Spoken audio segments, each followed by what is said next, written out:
Hello everybody. I'm very happy that today I'm introducing you Dr. Rodeghiero. We worked together last time in 2009 when I was doing my first year of PhD. Dr. Rodeghiero will introduce himself as a brief overview. He's an astrophysicist, mentored personally by Professor Gabriele, that you met at last October, and as Professor Gabriele, also Dr. Rodeghiero has a huge long track in projects of Aerospace Engineers, so he's dealing with engineering a lot. He's here in relation with a project that we are developing together, which is about studying optical surfaces for interplanetary missions, for example, spacecrafts orbiting around comets. And the planetary environment is very challenging for optical surfaces, so lenses, mirrors, and so on. And the idea is to study the impacts that happens on these surfaces and study how the design can be improved.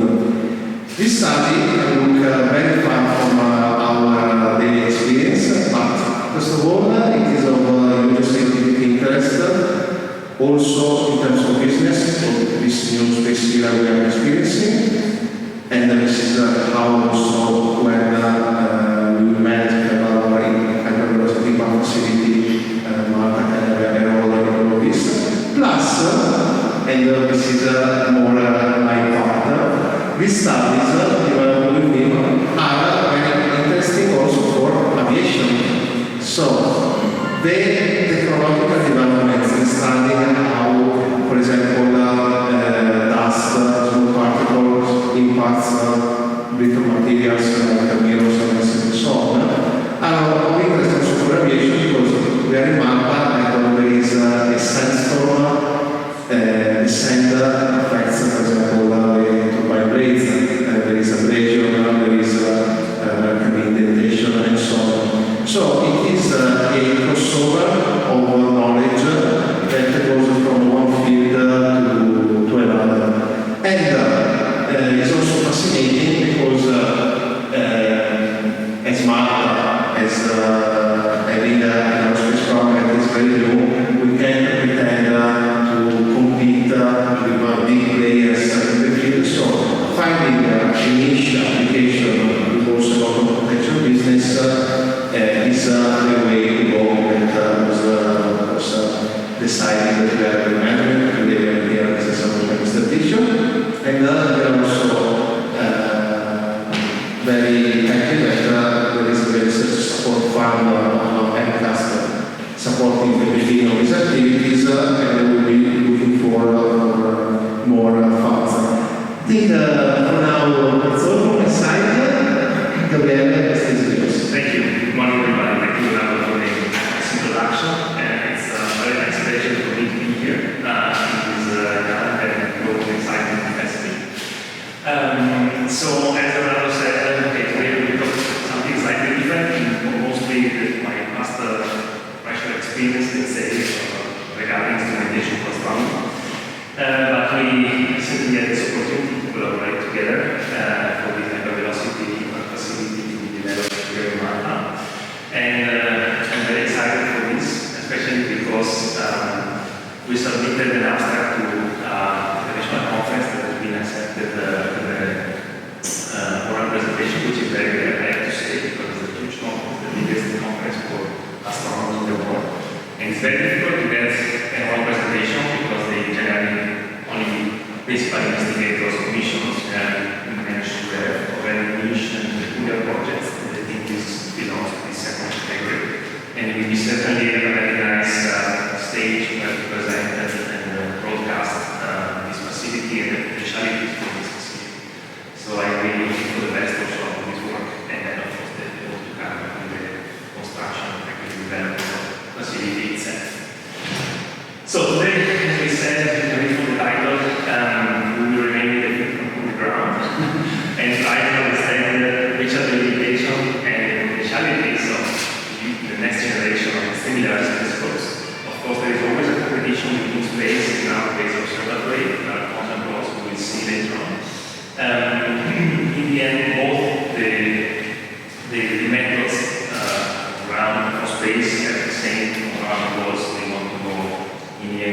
minor details to improve the resolution limits of the current generation of telescopes and try to see even deeper in fainter objects.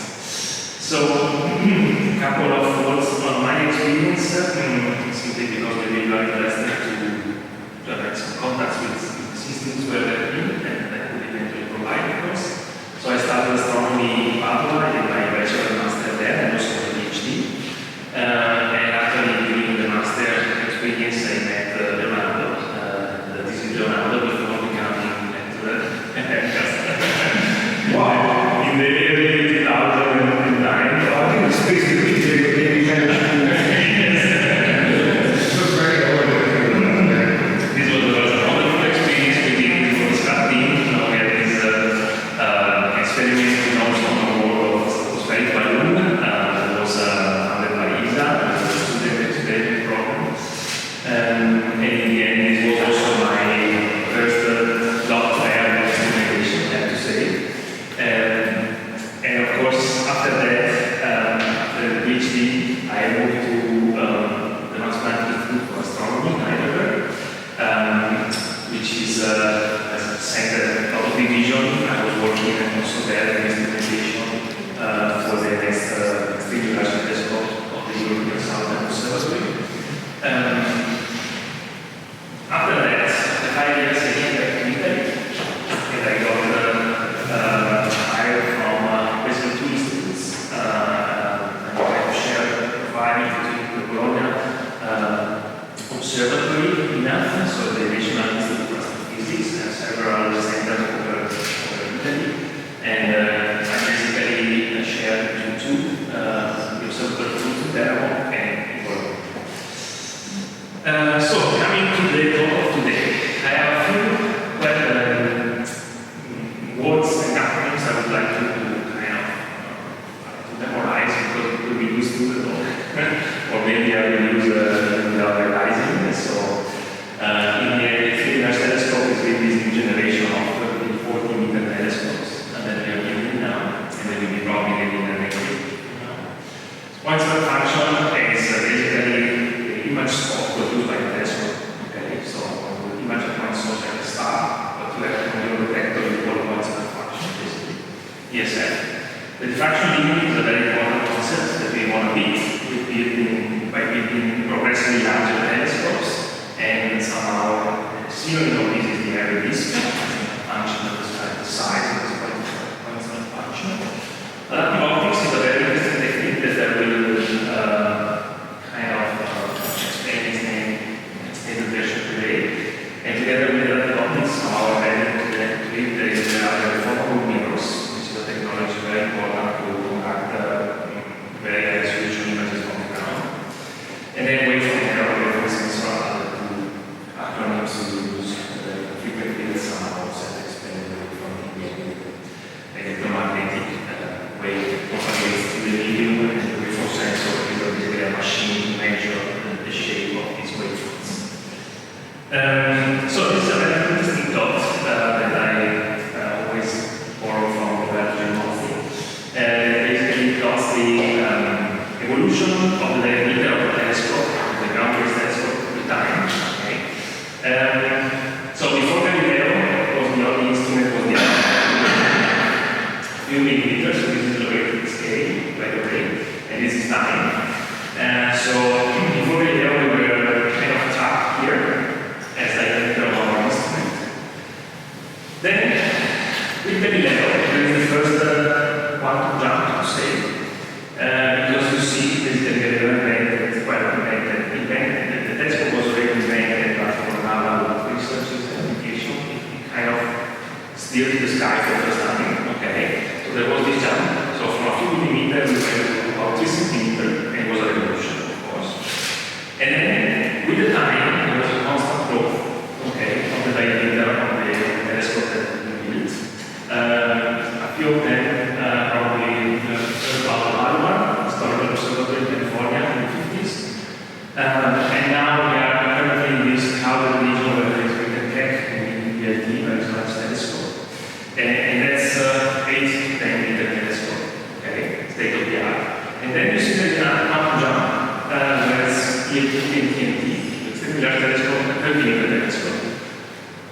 diameter, we are making something like 4 or 5 meters with the next step. Okay, we are passing from 8 meters to 4. Okay. So, why do we build large telescopes? Okay, as I said before, we want to improve the resolution limit. Okay. So this is a point-step function, so point-step function, the profile of an image spot on the vector. And we can measure the width of this image, a kind of measure of the resolution power, of the resolution content of the image. And you can call it radius. Okay. And it's basically represented by 2 parameters. One is the wavelength of observation, the optical wavelength, infrared, radio, X-ray, and the which is the diameter of your primary mirror of the telescope. Of course, if you see it grows, also the resolution will increase, therefore you get finer details resolved in your image. You can see sharp. Okay? Not only the single sources, but also you can start to be sure to distinguish pair of very near light sources. Okay? So if you have a very poor resolution, you don't resolve to, for example, the Hubble star systems. Okay? If you instead improve the resolution, you start to see them apart as 2 different bodies. Okay? And you can make new science, of course. Then we build larger telescope because we want to collect more light, and therefore either sustain the objects to the radio generation, or to increase the signal to noise ratio. So our confidence in detection, so the kind of statistical evidence of detection. No? Sometimes you see sigma 3, sigma 5, when it means you have a signal to noise that somehow makes you confident that you are not observing something fake or some noise, but you're effectively observing something physical. Okay? And the signal to noise ratio that you see here is just a couple of formulas that are on the image. You see it's proportional to the square of the diameter of the telescope, and it is very proportional to the size of the PSF of the spot. Okay? Because the smaller the spot, the smaller is also the noise of the pixels obtained by the spot. Okay? So you can, by increasing the diameter, you can collect more light, therefore they will fainter, but also resolve more, squeeze more the PSF, and therefore be less affected by detectable noises. And of course, with telescopes and detectors, we can enlarge the kind of number of colors that we can see, number of wavelengths that we can see. So from gamma ray, extremely high energy ionizing radiation that you can see only from the sky directly, and some directly from the ground, which are the telescopes, to ultraviolet, visible infrared microwave radio. Okay. The atmosphere somehow lost a large fraction of the electromagnetic spectrum. Okay, which we already know. But today, actually, visible to the infrared. Okay. There's already quite large fraction of problems in the rest. So even now, not much more than this. Yeah. So starting from what is already built and working. This is an example. So the current generation, as we said, is 8 meter class telescope. The Julian telescopes are 2 key telescopes, one in the northern and one in the southern hemisphere. Here you see the image of the binary. Okay. There's also something more sophisticated, which is the large microwave telescope. So a pair, a couple of mirrors working together, in the ground, Arizona, 8.4 meter, obviously the same. Okay. There is the very large telescope, which is also 8.4 meter diameter. You see compared with some people.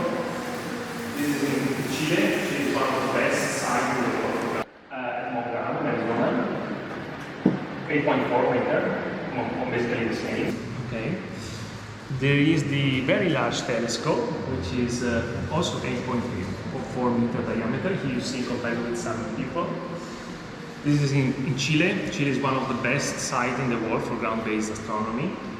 And actually, this class of telescope hits really the technological limit of production, of manufacturing of monolithic mirrors. Larger than this is not possible.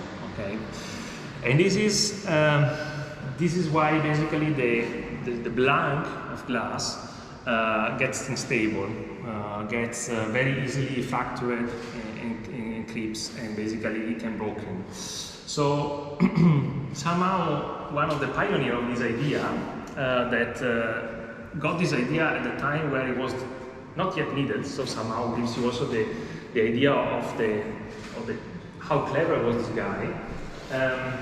With Arturo, invented the segmented primary mirrors for telescopes. So here you see an image of actually his prototype of 1.4 meter diameter. For this size, you can comfortably be monolithic, okay? But he said, I want to try something different. And this is actually the prototype he built that is shown at the Museum of Bologna. So Guido Horn was Jewish. He had to stop his career during of course, the fascist period. He managed to survive and also to come back to his university in Bologna. But somehow this work was kind of sunk into the time. It wasn't really welcome too much. I don't know whether because it was Jewish or simply because monolithic glasses were already working. But of course, a century later, or let's say 50 years later, now they are coming very, very much more important. The first large telescope that has been built as segmented primary mirror is the Keck telescope, two twin telescopes, 10 meter diameter overall. You see here the segments that are made of hexagon. This is a person, just to give a scale. Okay, they are on top of Mauna Kea volcano in Hawaii, about 5,000 meters above the sea level. And this is another example, the Magic telescope at Canary Islands for Cherenkov observation, so gamma ray ground-based observation. Here is a huge parabola made of 1 square meter tiles. Here you see also the profile of the optical surface co-aligned. Okay, and again here you see the two people. Okay, on the top there, just to give an idea. In space, also now there is this technology, the James Webb Space Telescope. You all have heard about this. It has been recently launched. Here the segmentation is because of fitting the fairing of the rocket. No? You don't have a super large rocket fairing, so you need to bend, warp, fold somehow the primary mirrors, and these are the two wings. So therefore this concept has been widely used. And of course, once you have the segments, you need to align them. This is the tricky part, no? Because they need to be aligned, they need to be focused and co-phased. This is an image of the James Webb Space Telescope camera taking a selfie, it said, no? In the press release. So looking at the primary mirror, you see kind of random segments, a bit, one very bright, looking somewhere else. And these are the PSFs, so the image spots of each single hexagon, okay, that are going around, and they are completely not overlapping at all. And the alignment process needs to bring one on top of the other, of course. And this is at the end of the alignment procedure, the same two images. So the pupil of the telescope, the primary mirror, well aligned with the supporting arms of the secondary mirror. And this is the nicely first light image, with the bright star. And you see also the fainter galaxies there, very high resolution image. So, the future, of course, is bright for astronomy. There are three main extremely large telescopes. One is the extremely large telescope, the European, formerly European, it was called ELT, now it's just extremely large telescope because Australia joined, so it's not anymore only European. 30-meter telescope and giant Magellan telescope. It's made of several institutes all over the world. And somehow to give an idea of the proportions, this is the ELT dome with the Colosseum in Rome. Just if you have visited Rome, you can understand what's the size. And you can also see the scale here. The dome is 60 meters high, so it's a huge infrastructure, okay, containing a huge telescope. Just to have another idea of the scaling, this is a picture we took in Asiago, okay, the Asiago Observatory, historical observatory. We were making a game with the kids, basically building the primary mirror with 789 tiles, hexagons, and this is an aerial view, and this is really the size of the primary mirror that will be in Chile, so it's really extreme, it's 39 meter diameter, so it's a huge creature. And this is the telescope optical scheme, kind of complex machine. There are 5 mirrors, The primary one here you see monolithic, but instead is hexagonal. It's in that image over there. Light hits the primary mirror, gets reflected off towards the secondary. The secondary kind of squeezes the light through first intermediary focus that is not used. This mirror has a hole, those two.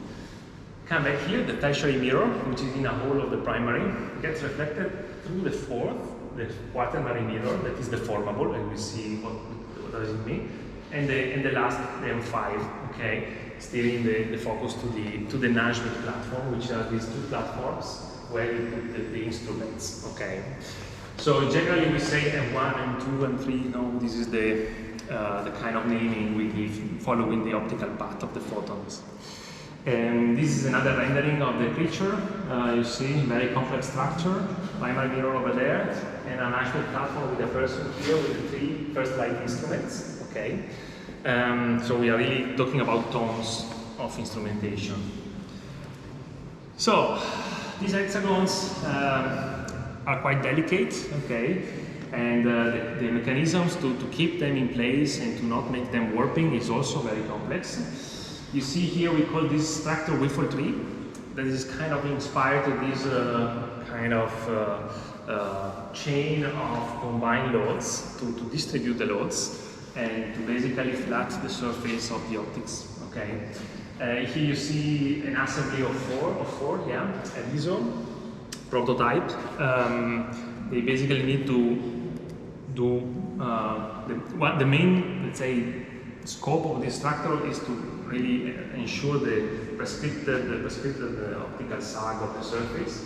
You see, without a support, so just holding the mirror from the edges, you will get a huge deformation. So 1.8 micron peak to valley, which means if you are looking at 1 micron or 0.5 micron, you are completely destroying your image. No? This is completely decoherent the wavefront. With this structure, you can have 10 nanometer warping, so you can really make the optimum of the surface. And of course, once you have several of these tiles, you need to co-align them, no? To make them pointing to the same direction, so overlap the spots, those spots, imaging to stack one on top of the other, co-focusing them, okay, and co-phasing them, which means really that doing the last bit of fraction of wavelengths. If you are not co-phasing them properly, you see here, you basically have a broadened PSF, so you lose resolution. No? When you are also doing the last bit of co-phasing, you can really enhance the peak of the PSF and get an extremely small image spot.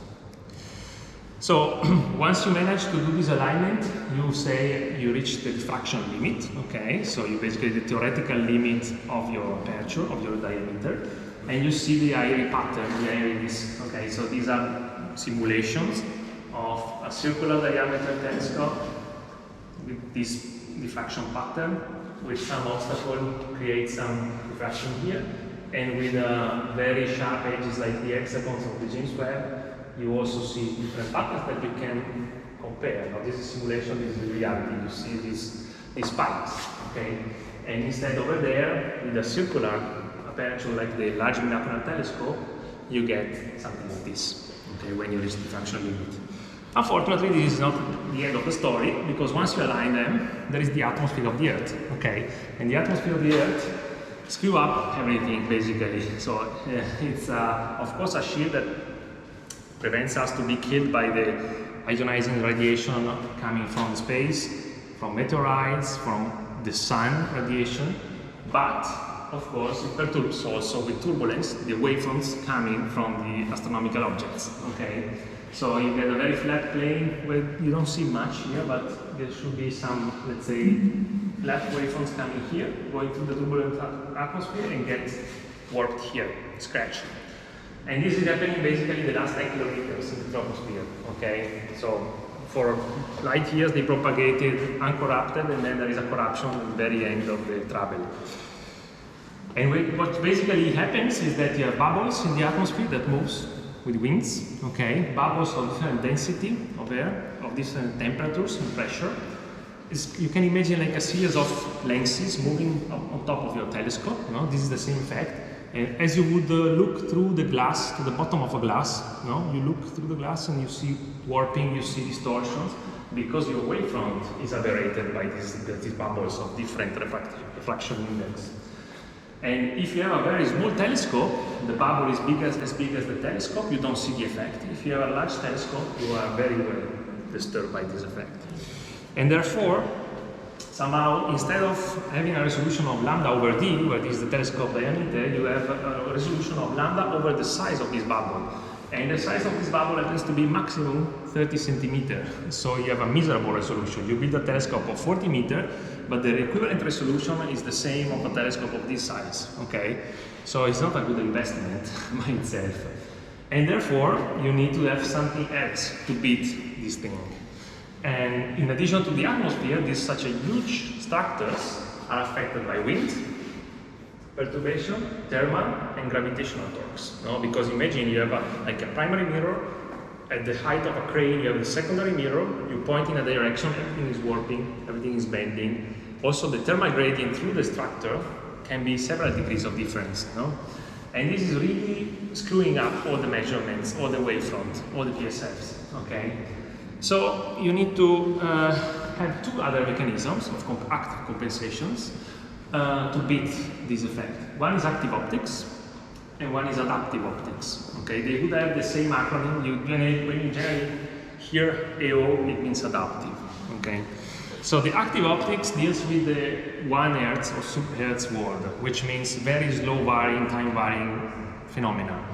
Like the thermal gradients, they are slow, hour time scales, minute time scales, or the gravity torque, minute time scales, hour time scales. I'm tracking an object for 5 hours and slowly I move the telescope, okay?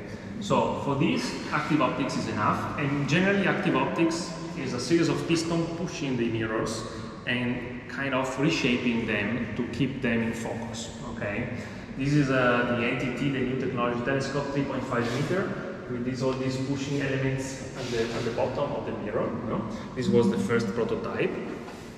And instead, for faster things like the atmospheric turbulence, we are in the kilohertz world. Okay, so you need to be much faster in compensating the things, and the winds and the vibration as well. So this is really super fast. Okay, everything is happening super fast. And to do this, you need deformable mirrors. Okay, which basically can give a negative aberration to your wavefront, a compensating aberration, in order to cancel the effect of the atmosphere. Okay, so if you have no AO, your PSF will look like super blurred, super large, like this one in 3D. If you close the loop, as we say, so we turn on the adaptive optics and it's working properly, you get a very sharp image, okay, and a big PSF. Okay, this is really challenging. Okay. So the deformable mirrors, there are different technologies. One of the most used is somehow with voice coils, are basically solenoids with some circuits that when you give an electrical power, the magnet can move back and forth like a little piston, okay? And this happens at kilohertz, so 1,000 times per second, to basically reshape the shape of the mirror and give some correction, okay? These are the magnets here, the image over there. You can have very different size, a few millimeters up to 2.5 meters actually. Okay, the M4 of the extremely large telescope will be the biggest deformable mirror ever built. Okay, and you can really have thousands of actuators. So you have more than 5,000 actuators behind the M4 of the ELT. And this is an image rendering, but also some prototype under construction. So this is the cell. Carbon fiber cell underneath the thin glass shell. The glass shell is 2 millimeters because you need to push and deform the surface, okay? And underneath here there is the array of these actuators pushing. There is an hexapod, and this is of course to scale a person's foot. So this is a huge mirror, okay? So how does adaptive optic works? Basically you have the warped aberrated wavefront coming through the atmosphere. Goes to the deformable mirror, and there is a loop here. You have the wavefront and the real-time computer. So basically, and the science camera over there. So once you get reflected by the deformable mirror, here is a beam splitter, which basically let 50% of the light through and reflects 50% of the light back. It reflects to the wavefront sensor, which is basically the detector that measures the shape of the wavefront. The real-time computer calculates the shape to be given by the deformable mirror in order to cancel the shape of the average wavefront. When you close the loop, you basically make this loop running at kilohertz, and then you restore a flat wavefront to get a nice PSF in focus and diffraction limited. With this technique, is as if it works properly, you get the same diffraction nominal resolution as the telescope would be in space, okay, without the effect of the wave of the turbulence of the atmosphere. So this was more to make some terrorism for the students, like you need math to do this, of course. So you need a matrix to measure the aberration with the wavefronts, and you need a metric to command the deformable mirrors. So generally, you use the little polynomials, which are orthogonal normal function on a circular aperture, okay? So we have different modes with increasingly higher for the students. It's like you need math to do this, of course.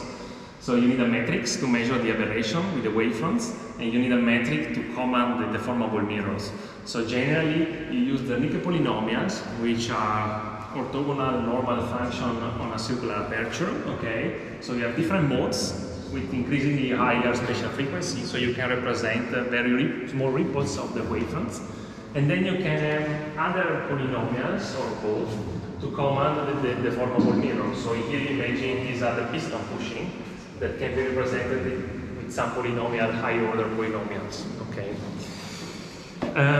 So the net effect is that you squeeze the PSF, okay? So for without maximum, which is another way of saying the size of the PSF, the size of the reverse spot. So sim limit, it means without AO correction. So this atmospheric turbulence is also called seeing. And basically here in this case you can see is almost 0.9 arc seconds, is an angular measurement, doesn't matter super much. When you close the loop, you basically go down to half of it, okay? And this of course depends on other factors. This was another plot to show how many numbers of actuators you need to compensate fully the effect. Basically you stagnate and probably with 20 you are done, okay? This is not the full story actually. I don't have the time to enter, but this depends also on the height of the turbulence layer.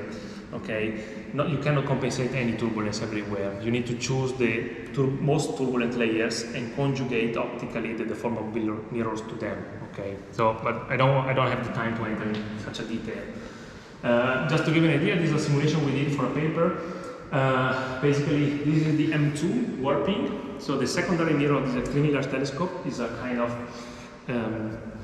almost 8-meter telescope, 8-meter mirror. Passive, warping under self-torque of self-gravity. And when you turn on M4, this flip the image, but you basically can see the correlation of colors. You can cancel its shape warping and get only a residual of very high frequencies that you cannot remove because you don't have enough actuators. But it's basically almost flat, okay? And the same, this is another element in the instrument, M11, so the 11th mirror, that is being compensated with the M4, with the M8, which is another deformable mirror in the optical train. And in the end, your waveform should look like flat. So the color here should be uniform. You see the residuals, okay? But somehow the vast majority of the warping has been removed, okay? So a couple of words on the waveform sensor, another word, okay? Several types of waveform sensing options. One peculiar instrument is the pyramid waveform sensor that was invented by one of the professors in Padova, Roberto Ragazzoni. It was a very nice idea. Basically, you get the beam of your telescope hitting the tip of a pyramid, of an optical glass pyramid like this one, okay, which basically splits, with a collimator splits the beam in 4 pupils. You see here on a detector, and if you measure the signal, the differential signal between the 4 quadrants, A, B, C, D, you can measure the motion of the beam and so understand the tilt of your wavefront, so where it's pointing. So you get an excess of light here, so there is more like wavefront coming on this side, there is less light here, the tilt is smaller there, you know? And you can do this also at higher, with a pixel. Let's say if you look at a single pixel, you can really look at the excess of light and comparing them among the 4 quadrants to really get the shape of the wavefront, okay? So higher order aberrations. And another way of doing this is with the Shack-Hartmann wavefront sensor, which is basically an array of tiny lenses that makes each of them make an image, a spot, okay, you see here. And when you have the aberration of the wavefront, you will always hit the center of your quadrant in the center position, okay? So here you see, I'm aberrated. I want to have this spot here, and I need to command my real-time calculation to steer back the spots in the center, so basically to flatten the wavefront. But this calculation needs to be done at kilohertz frequency, so it's very demanding. And this is an image of the actual, as it looked like. So this is the Shack-Hartmann wavefront sensor pixel array, and this is the reconstructed wavefront aberrated. Okay. So to conclude, this is basically what adaptive optics enables to do. Okay. So with no adaptive optics, if I look at Neptune, I see a very blurry image. Hubble telescope is in space, orbiting the Earth, so doesn't suffer from this problem. But with adaptive optics, we can basically restore the same quality of the image of the Hubble telescope, because we basically beat the atmospheric turbulence. The same here is very emblematic. Blurred image, I think, is a star. As you turn on adaptive optics, it's a double star. So this is a completely different story. I can distinguish the light, I can do differential, if I just look at this bubble, I don't know what's going on here, I cannot measure the position, I cannot measure the composition of the single stars. There is not only actually in astronomy the adaptive optics used.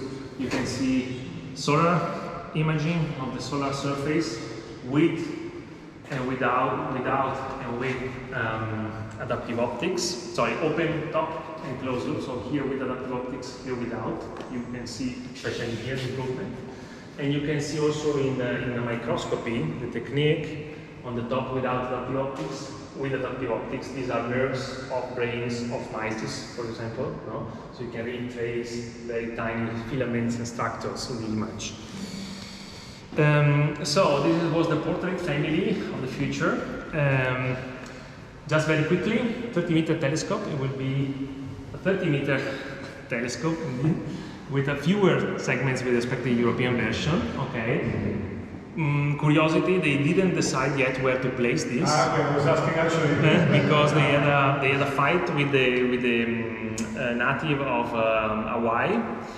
The Hawaiians doesn't want another infrastructure on their holy mountain somehow, so they had really people protesting, and now they are looking for potential alternative candidate sites in La Palma, in Canary Islands. This is not yet, of course, decided. There is a large interest also of money behind, as you can understand, the infrastructure, and of course, yeah, I mean, several interests are behind. I don't know yet. Nobody knows where it will go. They keep doing the design, but not yet the form. Somehow the working construction didn't start. The giant Magellan telescope is a slightly different concept. Fewer segments, but larger. So these are like the binocular telescope, 8.4 meter diameters blanks. So they come from the same factory actually. They are 7. And then the secondary mirror is a 7 mirror entity up there to make up an equivalent 25-meter telescope. And then the biggest, as we said, the ELT. Sorry, I don't have. I mean, we saw them a few pictures. Is the 39-meter telescope with 789 segments. Just to have an idea, these are simulation only. That what this infrastructure promised to do. So this is Mantis, one instrument for mid-infrared that will be at the focus of the ELT. And this is a simulation how you could see some other worlds behind Alpha Centauri. Okay, so some planets basically. While blocking the main starlight, you can see the companion planets. And this is really not possible at the moment at all. Okay, it's completely for the resolution and for the sensitivity you cannot reach this for the current, let's say, generation of telescope. This is a simulation with Mikado, both actually with Mikado, which is another camera, infrared camera for the same telescope. This is a simulation how it would look a crowded field of stars and how the James Webb Space Telescope sees that. So basically the same resolution, but this can go deeper because the diameter is much larger. And how you would see the galactic center, our Milky Way galactic center around the black hole. Okay, now we see it like this. We can go something like within 5 light days around the black hole. With Mikado, we can go a few hours now with the size. We can resolve a size of a few hours of light around the black hole. Okay, so we can really zoom in into this region and see a very detailed view of the surrounding of the black hole. This is another image with harmony. What we can do today with a very large telescope, 8 meter plus AO, and with harmony, a VLT plus AO, you can progressively be different depending on the different, let's say, modes of the instrument. You can really get a super detailed image. Okay, so this is the construction site of the ELT in Cerro Armazones. You see there are quite some things going on. They build the road, they build the basement, and now they will start building the dome. Okay, so with COVID and everything now has been delayed, they had to stop. Before COVID there was also kind of civil disorder in Chile. It was a kind of difficult period also to get materials and to be safely there. Now they are somehow resuming activities. So schedule is a bit uncertain, so of course people are beating on that, but probably we can expect, so originally it was 2027, now probably will be closer to 2030. I cannot say this, but maybe, I think it will require a few more years, but of course the endeavor is something quite challenging, as you can understand. Yeah, so thanks. If you have questions or comments.